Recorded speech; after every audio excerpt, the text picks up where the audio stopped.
All right, guys, I wanted to give you folks a sneak preview of a project that I'm going to be working on in the coming weeks. We're going to start off with the case. Now, I've been talking about this project in a couple of other videos that I've done. It's been mentioned and briefly shown. This is your typical AT computer. Actually, it might even be a baby AT. I think this is a full-fledged AT. This is a desktop case. Now, if you were having a computer custom built in around 1993-4, this is one of the cases you might have been shown at the builders. So I wanted to give you guys a little preview of a project that I'm going to be working on in the coming weeks.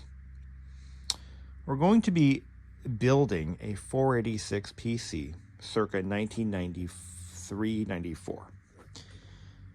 And it all started when I was over at New England Retro Computers. It's a little side business run by a gentleman. His name is Sean. I won't give his full name. But New England Retro Computers. I had to go to his house to pick up a monitor for my XT. And I went into his basement. He showed me his entire, we'll call it a warehouse. And if you can dream it, he's got it. If you need it, he has it. If he doesn't have it, you don't need it. I mean, this guy has all retro computers, and it's all for sale. He's not a collector. I suggest you check him out on Facebook. I think he even has might even have like an Instagram account too. But I was over there picking up a monitor, and I saw this case, and I was drawn to it. I'm like, oh my God, I've been looking for this case for a long time. And I've already mentioned this in another video, but this is the actual computer, not the actual, but it is identical to the case that my my uncle bought, Welcome back, folks. This is a video kind of dedicated to this project. We're going to do a sneak preview of what the plans are, what I ended up getting for parts. But I had decided to build a 486 desktop PC circa 1993-94, somewhere in that region. One of the very first computers I ever used, ever accessed the internet on, was housed in this exact case. And I was able to find the exact case completely accidentally, actually.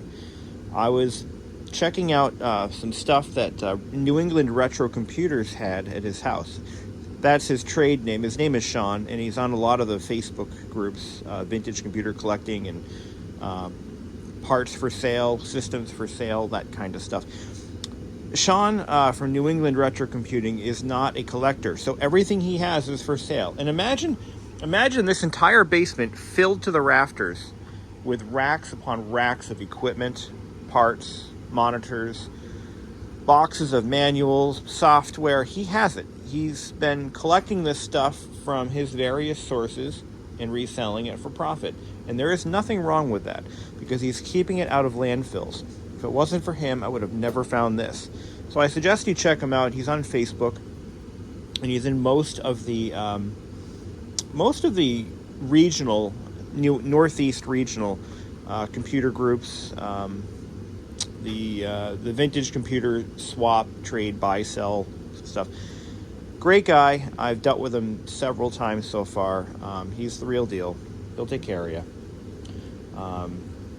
But anyway. So I was over at his house picking up a monitor for the XT, and I glanced over. He had a whole rack of just cases and cases and cases. And I happened to just kind of glance in the right direction, and this thing popped out. I'm like, how much? He gave me a price. It was reasonable. It was actually very reasonable.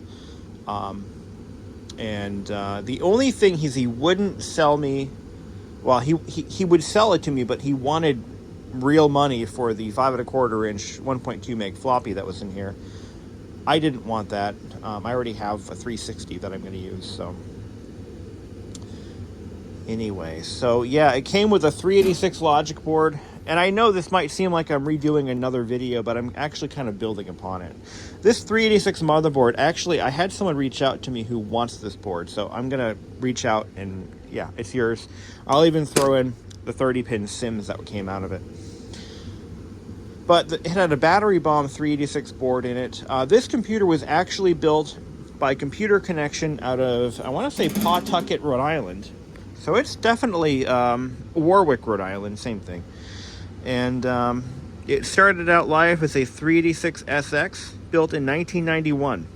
Okay, so the case is a little older than I thought. That's all right. This is going to seem like deja vu for some of my viewers. I did make a video talking about this a little bit, but I want to kind of get a little bit deeper into it. Since I've already started acquiring parts, I want to talk about my 486 build project. So the deal is, I wanted to build a 486 PC from the early 90s. This is prior to the internet being ubiquitous. We're trying to shoot for something that would have been a family computer sometime between 1992 to 94. That's the when I build like era specific PCs, that's what I try to shoot for. I try to shoot for accuracy. And the OS will be Windows 3.1. I've decided that early on. I'm basically recreating one of the first computers that I ever used to access the internet on. When I was in 4th grade, 1994, we were visiting my cousins, and we were very close with that side of our family, and they had just gotten their very first family computer. And it was from a local builder. The company was called PC Outlet out of, at the time it was Nashua, New Hampshire. Then they had moved to Hudson, and then they closed. They had a brand, their own brand. It was SciTech. So SciTech PC Outlet was their company name. And their system had a 486 clone. It was an AMD 40 megahertz chip. It had this keyboard. It had this actual Mitsumi keyboard. I remember that very well. And I happen to have this on my shelf. I don't remember what monitor they had, but I have this CTX. It's about the same, from the same time period. And it's just the right color. It's perfect. I'm going to leave it the way it is. I might do some caps on it. We'll try to... This monitor was working, but it was, it was getting old. So we're going to use that CTX monitor. Thank God I have that. Those are getting hard to find. So how I came across this case is I was actually picking up a monitor for my IBM XT. And I went over to the home of New England Retro Computers, Sean, who runs that little side business. And I've dealt with Sean many times over the past year or so on various things, and he's really a great guy. But he does it for profit, and I am okay with that. He actually does cleanouts. He buys up collections. He goes to estate auctions. He's doing. He does a lot of wheeling and dealing with other collectors. He is not a collector. He is strictly in it for the money, and again, that's okay, because what he does is he keeps this shit out of landfills, and somebody's got to do it, and it costs money. His entire house is filled with vintage computers. And if you ever get a chance to get in touch with him, seriously, tell him what you're looking for. He'll find it. I mean, he's really good. I wasn't looking for this case at that particular moment in my life, but I happened to glance over on his floor, and I'm like, holy crap. How much? He sold it to me. I won't say how much. It wasn't much. It wasn't a lot. It wasn't much. I had the pocket change in my so it's not like he sold this to me for $150 or no. The price he gave me was very reasonable, and it was actually less than I would have paid anywhere else, because I've been looking for this case for 20 years, and I've seen it go from anywhere. I was actually almost ready to bite the bullet on one of these for $100 plus shipping, and it was in really rough shape. So I look at it this way: he saved me the hassle, gave me a really good price, and I'm a happy man. Okay, so getting on. This was built as a 386. I found the production date, or the build date. It was built in March 30th of 1991. So that kind of helps date this case as to when these were produced. So when I was in about 4th grade, my uncle had bought my cousins their first family computer in 1990, I want to say late 93, early 94. And this is the case that it came in. Bought it from a local builder. It was actually, if anyone's from the New England, New Hampshire, Southern New Hampshire region, it came from SciTech PC Outlet out of Nashua, which later moved to Hudson. And that was their family computer until about 1998 or so. They got a few years out of it. They kept upgrading it. That was the intention of these PCs. You build it, you tell the system builder what you want, they put it together, and you can upgrade it as long as you can find parts that fit that case. And the AT logic boards, I actually have an AT logic board that'll fit this case that runs a Pentium 266, I believe. And it's currently in a nice tower case. I'm going to leave it the hell alone. I was going to put it in this, but I decided against it. So let's talk about this build. So I'm trying to go for a period correct build, early 90s, 1994 back to 1992 or so. So we've got the perfect case already. This was a lucky find right here. I just happen to have the exact keyboard that my cousins had in 1994. This is a Mitsumi keyboard, AT keyboard. This actually came originally with my Pentium 266. So this is probably built, it's got the Windows logo, so this is post 95. I might actually have an earlier one. Let's take a look. This is Amelia's candle stuff. Let's see. No, I don't have one without the window. Okay, that's all right, though.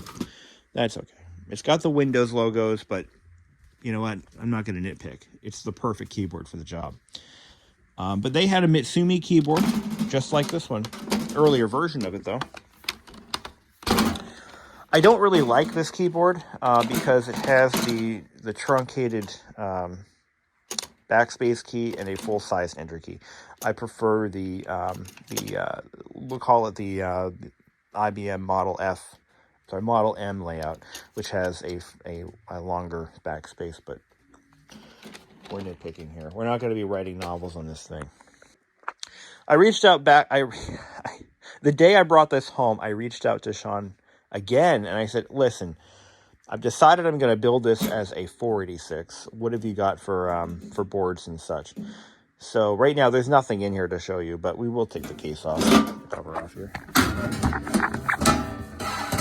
So what we have inside, I don't want this getting scuffed up. I'll put it over here. I got to clean this basement up actually sooner than later, because it's getting to be cluttered and we need to do some cleaning, get rid of things, clean up. Just, anyway. So here's the case. You can see where the 386 board was battery bombed. That's pretty disgusting, if I'm honest. This is a fairly well-built case. Actually really nicely built. It's got the original King's power supply. Zone, danger use. So this power supply, we're going to recap this. I'm not even going to turn it on until I do. I still haven't powered it up. I don't know if it works. I don't want to know. I don't care. It's got to be pulled apart and gone through. We'll put a new fan in it. See, we're going to do this one right. This one is going to get all the love and care. We're getting a new fan, new caps. The fan's probably fine, but it's old. I'm not gonna play with that. So for a motherboard, we'll start there. Take these. This is not really how you're supposed to handle PC boards. But this isn't part of this. This doesn't go to that. I actually have plans for this. I want to try something with that. Okay, so here's our sound card. We'll start with that. So I got a Creative Labs AWE 64, 32, an AW32. This card is from 1995. You know, you can't get everything exactly the right date, but that's okay. Copyright 94. So this sound card is one of the nicer sound cards from that time period. We are going to recap this. So again, everything we put in here is getting new electrolytics. I am not dicking around with aged out caps. It's not happening. We're not doing it. Got a nice 16-bit Cirrus Logic graphics card. I like these Cirrus Logic cards because these were pretty much your go-to card for your system builders. These were that and Tridents. But I like the Cirrus Logics. They seem to be easier to get drivers for. The logic board that we're going to use, it looks brand new. I mean, it literally looks brand new. I don't know if this thing was ever installed on anything. It is just too clean. It's too clean. It's crazy. I don't know what make this board is. The UM486, UM486SX. Oh, hold on. It's a Taiwanese board. Typically, these PCs were built with Taiwanese parts. Not that that's a bad thing. UM433-128K. I don't know. Is that anyone? Does it ring a bell to anybody? I don't know what the largest chip this will support is, but I see that the clock, the IC oscillator, is a 33 megahertz. So I don't know if we can run a DX. I think we can run a DX266 in here, and if I can, that's what I want to do. So that is kind of a plan. I'm planning on finding a DX266. It'll have to have a the DX2s, I believe, require at least a heat sink, but the 33s do not. So the 33s will run bare, and they almost never have heat sinks on them, and that's normal. There is no provision here for a clip-on fan. So if I do find that DX266, which I think I will, it will probably have to have a heatsink on it. I have found the DX266 to be one of the most useful 486 processors. They're also very easy to find. I don't know how much 30-pin RAM is on here. We'll have to fire it up and see. I haven't turned this on yet. I've done nothing with it. Now this is a 487 coprocessor socket. As far as I know, that's what that's for. Yeah, I'm pretty sure that's what it's there for. So so it does have that option. This is what you would call a first generation 486 board. So these boards were really early in the 486 days, like probably 1991, 92, 93. The BIOS date is 1990. So this is all working out nicely in terms of period of manufacture. Now this board will fit in this case. Let's get better. Yeah, it'll fit just fine. I'm going to reuse all of these little standoffs. I have a few extras too. Now these standoffs used to be normal. Everyone who's ever built a computer before, back in the day, these little plastic standoff clips were ubiquitous. Everybody had little buckets full of them. They were the I think when the ATX case came out, they started to better standardize the mounting holes, and you didn't need those anymore. At least that's what I remember. Moving along.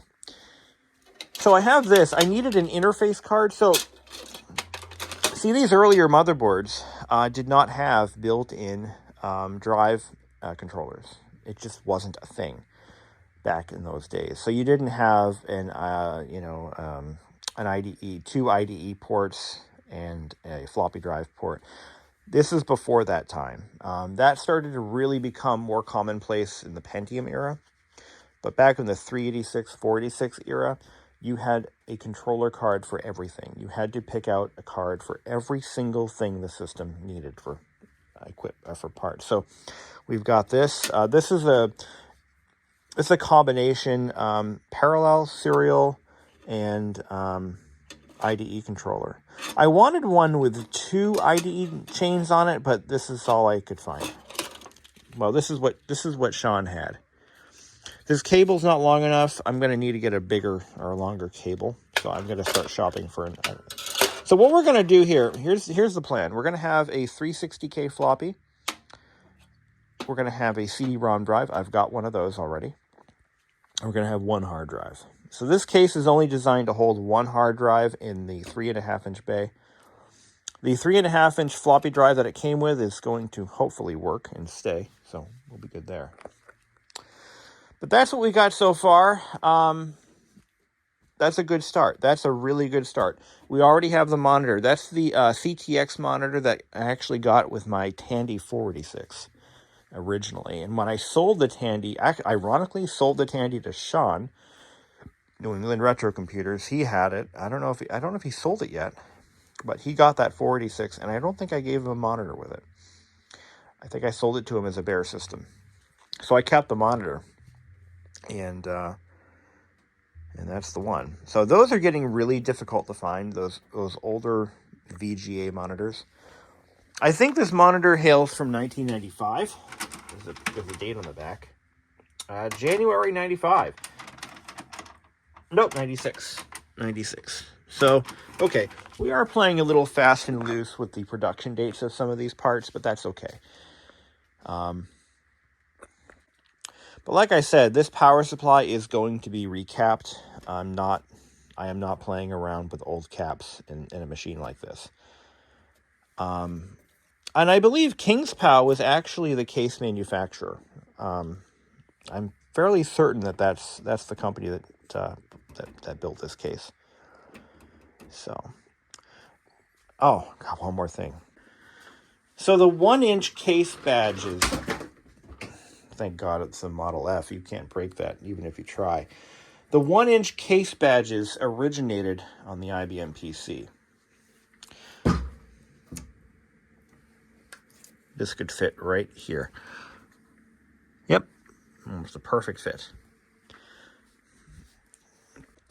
So those 1-inch case badges became ubiquitous in the PC clone market because every shop had their own case badge design. We're not keeping this 386 case badge. That is so stupid. And by the way, it says 386 SX20.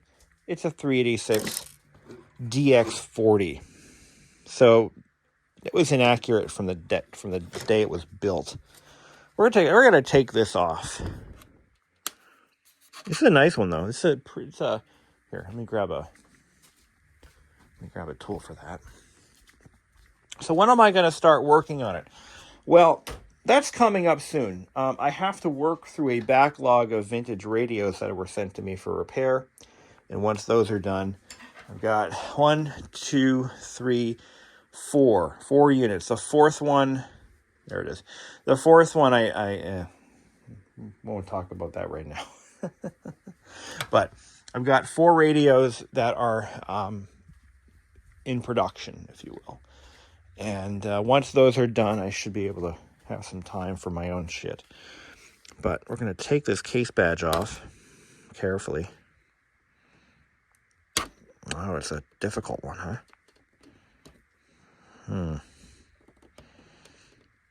Oh, you son of a bitch. It might make more sense just to go right over it. Yeah, I don't want to scratch the case. I might just go right over it. Is there a hole in the back that I can kind of poke through? No.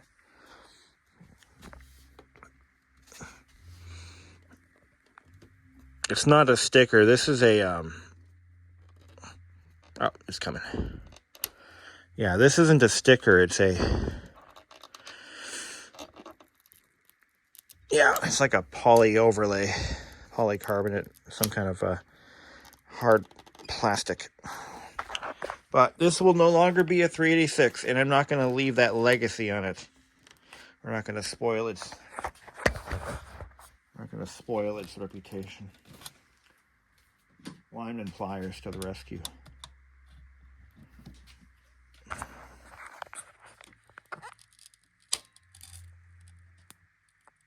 Take it slow.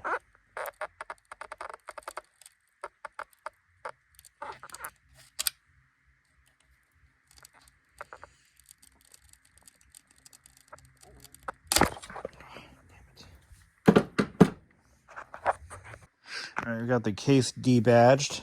Now, I bought this on eBay. There's a there's a guy making custom case badges for various markets of the. So I just went ahead and took off the original case badge, which was just 386SX whatever, which is it's just not that. It never was that. It was a 386 DX40, and the badge said 386 SX20. But it's no longer a 386. It is going to be a 486. So I took that badge off, and I wanted to replace it with something unique, something cool. So I went online. I found a guy who makes case badges for vintage cases. And wait till you guys see this. Now, it's supposed to be like a fictitious, one of those just generic beige box clone builders. Every clone builder had their own logo, their own brand. And this is kind of just a tribute to those. ProTech. And it's got the 1990s geometrical neon theme thing going. It's just perfect. It's just perfect. So it will forever be known as the ProTech. You can actually have custom badges made with your own logo, but I like that better. That's just genius. It's early 90s as all fuck. And it just looks nice on that case. Let's get the light on it here. There we go. Look at that. Isn't that beautiful? Now, they have other case badges available. Like, I'm going to get one for the Pentium 1 or Pentium 2 that I have. It's the Pentium 1. And it'll just have like a Windows 98 logo or something stupid. But ProTech, look at that. It's perfect. It's just perfect. Now, as a tribute to the original manufacturer of this system, I'm going to leave the tag on the back of it. Computer Connections Incorporated, Warwick, Rhode Island. It was a 386SX. So it keeps saying SX, but that chip is not. Unless the board's been swapped at some point. That is a DX. Oh, wait. I'm kidding. I'm just kidding. It's an SX40. Okay. All right. Well, fine then. Be that way. So it is an SX, but it's a 40 megahertz. 330 of 91. It's got the original model and serial. So anyway, folks, that's it for now. Thank you for watching. I'm going to probably repaint the cover. It has a few scratches that I want to address. But I actually have a few different paints to choose from, so we'll pick one that looks the closest, and we'll go with that. So stay tuned. I have almost everything I need to build this system. I still need an IDE cable. I have plenty of hard drives to choose from, all working. In fact, let me now I'll deal with that later. But I got plenty of drives. I've got yeah, it's a shame we'll just replace that with a new one. But what happened is this zip tie cracked. It just broke. They do that sometimes. That's why you're not supposed to use zip ties for climbing ropes. Little pro tip there. If you do, you won't last long. I don't know. Well, that's it for now. Thank you again, and have a good one.